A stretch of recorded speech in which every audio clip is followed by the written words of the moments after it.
Brent received a call from his old client. Could he come in and retune the piano? He could. A date and time were set, and Brent entered them into his meeting diary.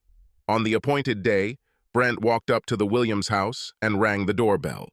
To his surprise, it was not Mr. Williams who opened the door. Instead, an attractive young blonde stood there. Brent appreciated a beautifully defined female form as much as the next man, and he had to admit that this was one very beautiful female form. She was dressed casually in a loose-necked blouse and a miniskirt. Judging by the way her blouse hugged her chest, Brent could have sworn she wasn't wearing a bra. "Good morning," he said. "I'm Brent Masters. I have an appointment to tune a piano." "Oh, yes," the blonde blurted out. "Popsy said that someone would come to him to do this.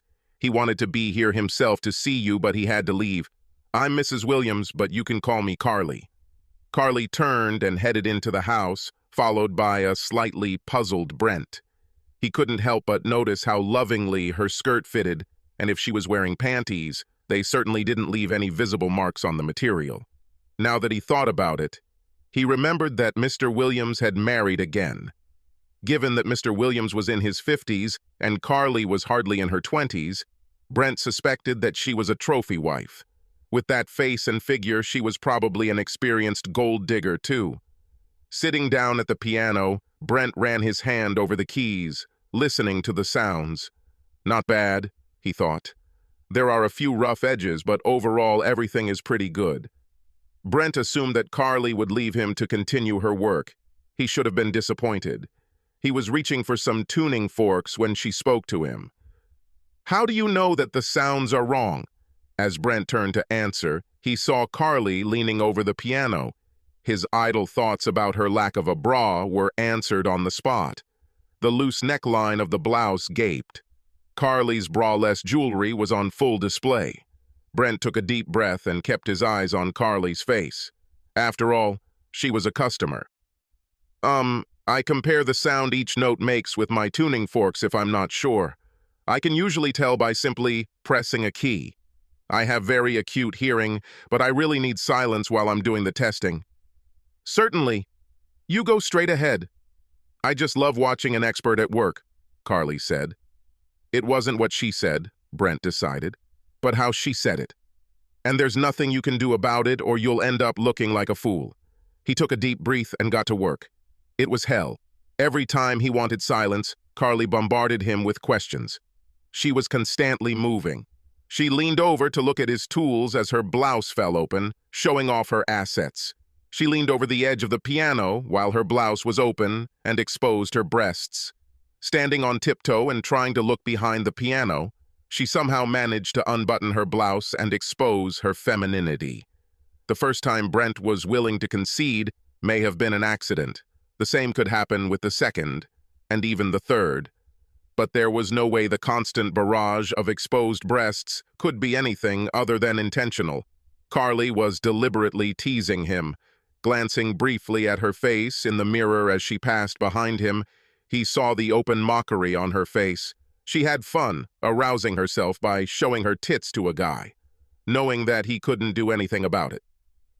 By the time Brent finished, her constant chatter and general distraction had nearly doubled the length of the visit. When he wrote the invoice, Brent was somewhat reluctant to charge Mr. Williams for a full day's work, since he had to complete half that time. Considering Carly's behavior, Brent thought that was fair enough. He was tempted to add a premium for dangerous work. Taking the bill from him, Carly looked at him. If you wait a minute, I'll write you a check," she said and ran out of the room, returning a minute later with a checkbook in her hand. She walked to the middle of the room and leaned over the coffee table to write out a check. Brent noted that it was a very low coffee table.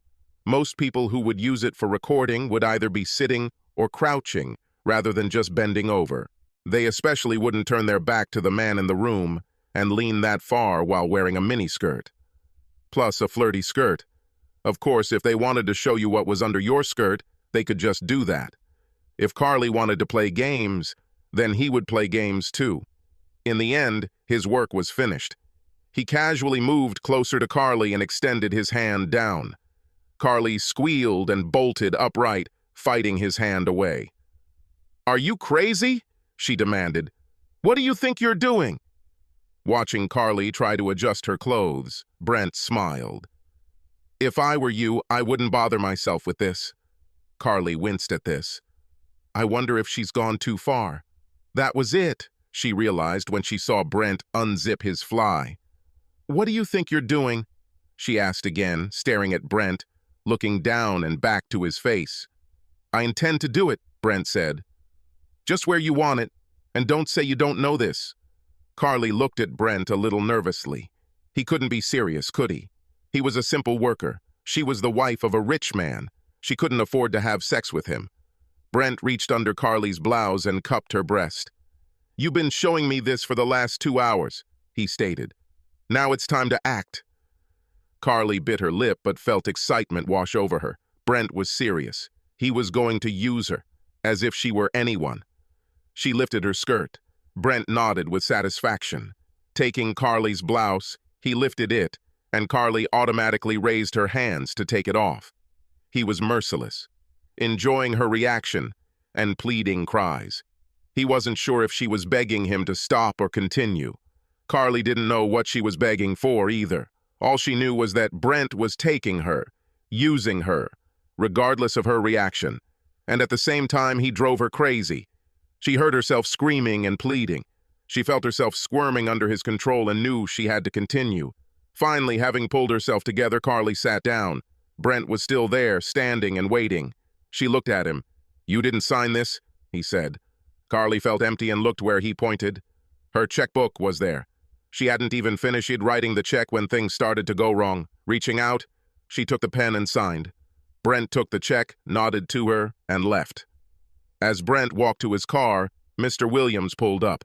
When he stopped, he jumped out of his car and walked over to greet Brent, shaking his hand. "Sorry I wasn't here to greet you," he said. "Work obligations. I'm guessing Carly pointed you to the piano." "You're guessing, right?" Brent said. "In fact, she came with me and stayed while I set it up. She had several questions regarding the job." Brent saw Mr. Williams go over this in his head and was surprised to see the man give him an appraising look and turn slightly pale. "Oh, Brent," said Mr. Williams, "please tell me you were smart enough to use it. You did it, didn't you?" Seeing the agreement on Brent's face, Mr. Williams breathed a sigh of relief. "Thank God for that," he muttered. "It would probably kill me if you walked away and left her in an agitated state. I would have to try to satisfy her, and I can't do that as often as I used to. Well, have a nice day."